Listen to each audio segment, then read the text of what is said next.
Well, thanks for joining us here on 9 News Plus. I'm 9 News Weather Impact Team meteorologist Chris Bianchi. Lots of sunshine out there. I know the wind has been pesky at times through today. It will continue to be, unfortunately, a little bit pesky and notably so through the next few days. But overall, the takeaway, it's warm, it's dry, and generally low impact weather. Other thing to note that even though it is windy out there, usually here in Colorado, when we think about wind, we tend to think about high fire danger.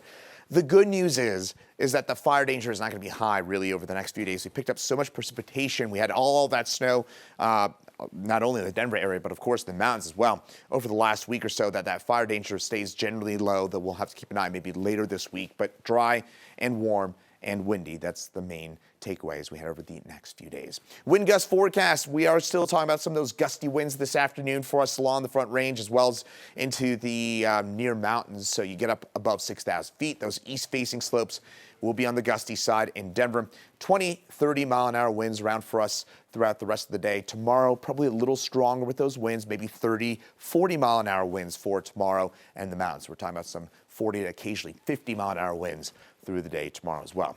Today, though, 67 our high temperature, sunny and windy out there. Boys are going to be windy with those highs, mostly in the 60s and 70s, Eastern Plains, 40s for us in the mountains. It's a bluebird day if you're lucky enough to be skiing or snowboarding. Just keep in mind that in the mountains, we've, of course, last week just picked up, a good 3, 4, 5 feet worth of snowfall.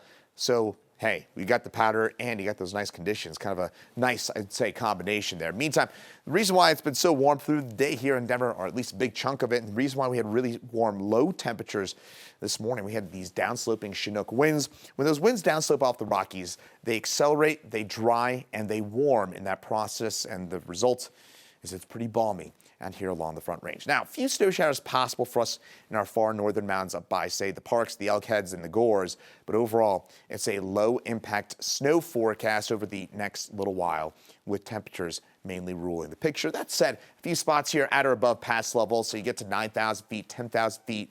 Think Rabbit Ears Pass in particular. That's where you could see maybe an inch of snow as we head through today, tonight, and to early tomorrow. But overall, again, even there, it's low impact. It's fairly warm for us in the mountains as well, which means that snow that falls during the day is going to have a tough time sticking. Tonight, 37 degrees for us, mostly clear, and that ridge of high pressure mainly our story for us. That said, on Wednesday, do get an area of low pressure that pushes in from the north and the west. That'll bring us a brief little drop of those temperatures before that ridge high pressure builds right back up again, and those temperatures stay warm as well. Tomorrow, 67 degrees, mostly sunny skies, breezy at times through the day tomorrow. Some of those southwest winds, 10 to 20 miles an hour, 60s, 70s tomorrow, 40s in the mountains. So basically, same idea as today, maybe a touch windier tomorrow for eastern Colorado. 7-day forecast, we're mostly in the 60s as we head over the next little while.